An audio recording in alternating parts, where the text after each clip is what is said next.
మిత్రులారా, పవిత్రమైన భారతదేశంలో పవిత్రమైన భారతదేశానికి శతాబ్దాల చరిత్ర ఉన్నది. Rocky history, ancient history, civilisation history ఉన్నది. మిత్రులారా,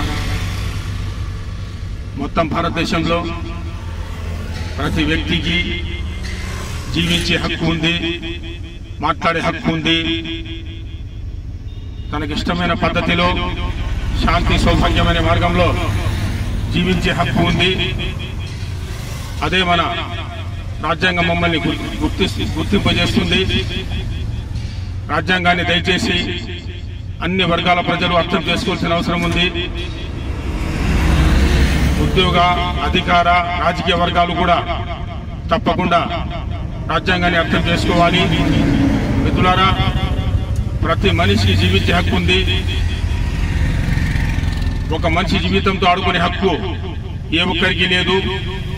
పంచాయతీ స్థాయిలో కానీ, జిల్లా స్థాయిలో కానీ, రాష్ట్ర స్థాయిలో కానీ, జాతీయ స్థాయిలో కానీ ఏ పెద్ద వ్యక్తికి, గొప్ప వ్యక్తికి, చెడ్డవాడు కావచ్చు, మంచివాడు కావచ్చు, గొప్పవాడు కావచ్చు, చివరకు అంతర్జాతీయ స్థాయిలో కూడా ఒక మానవుడు రెండవ మానవుని జీవితంతో చెలగాటమాడే హక్కు లేదు.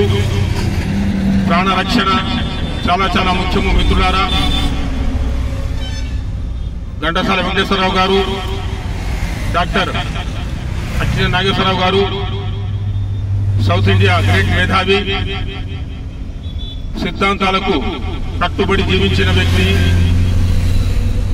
తెలుగు భాష, తెలుగు సమాజం, కళారంగాన్ని, వ్యవస్థను గౌరవించిన వ్యక్తి ఘంటసాల వెంకటేశ్వరరావు గారు, అక్కినేని నాగేశ్వరరావు గారు కలయికలో ఇలా అన్నారు: మాటలు రాని మృగాల సైతం మంచిగా కలసి జీవించేను, మాటలు రాని మృగాల సైతం